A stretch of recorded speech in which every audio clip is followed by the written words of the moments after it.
ಮತ್ತೆ ಕುಂಬಾರಕೊಪ್ಪಲು ವಾರ್ಡು ನನಗೆ ಜನ್ಮ ಕೊಟ್ಟಿದ್ದು ಕನಗಣ ಕೊಪ್ಪಳ ಆದರೆ ರಾಜಕೀಯವಾಗಿ ನನಗೆ ಜನ್ಮ ಕೊಟ್ಟಿದ್ದು ಕುಂಬಾರಕೊಪ್ಪಲು ಮತ್ತು ಈ ಭಾಗ ಅಂತ ಹೇಳಿದ್ರೆ ತಪ್ಪಾಗಲ್ಲ. ಯಾಕಂದರೆ ನಾನು ಇವತ್ತೇನಾದ್ರೂ ಶಾಸಕನಾಗಿ ನಿಲ್ಲೋದಕ್ಕೆ ಕಾರಣ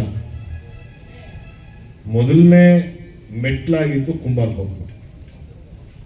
ನಾನು ಪಕ್ಷೇತರ ಅಭ್ಯರ್ಥಿಯಾಗಿ ನಿಂತ್ಕೊಂಡಾಗ ಹೆಚ್ಚು ಕಡಿಮೆ ಅದೊಂದು ವಾರ್ಡಲ್ಲೇ ನನಗೆ 4,500ರಿಂದ 5,000 ಓಟ್ಗಳನ್ನ ಕೊಟ್ಟು ಅತಿ ಹೆಚ್ಚು ಮತವನ್ನು ಕೊಟ್ಟಿದ್ದು 3,800 ಅಷ್ಟು ತಗೊಂಡಿದ್ದೆ ಓಟು.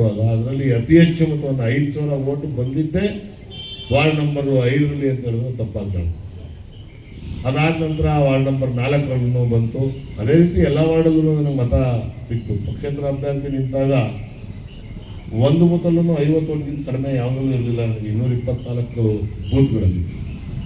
ಅದಾದ ನಂತರ ನನಗೆ ಮತ್ತೆ ಕಾಂಗ್ರೆಸ್ ಪಕ್ಷದಿಂದ ಅವಕಾಶವನ್ನು ಮಾಡಿಕೊಟ್ಟಂಥ ಸನ್ಮಾನ್ಯ ಸಿದ್ದರಾಮಯ್ಯ ಸರ್ ನನಗೆ ಅವಕಾಶ ಮಾಡಿಕೊಟ್ಟ ನಂತರ ಅತಿ ಹೆಚ್ಚು ನನಗೆ ಪ್ರೋತ್ಸಾಹವನ್ನು ಕೊಟ್ಟಿದ್ದು ಮತ್ತು ಸಹಕಾರವನ್ನು ಕೊಟ್ಟಿದ್ದು, ಧೈರ್ಯವನ್ನು ಕೊಟ್ಟಿದ್ದು, ಮಾನಸಿಕವಾಗಿರ್ಬೋದು, ದೈಹಿಕವಾಗಿರ್ಬೋದು ಕುಂಬಾರಕೊಪ್ಪಲು ಜನತೆ ಅಂತ ನಾನು ಹೇಳೋ ಕಾರಣಕ್ಕೂ ಮರೆಯಲ್ಲ.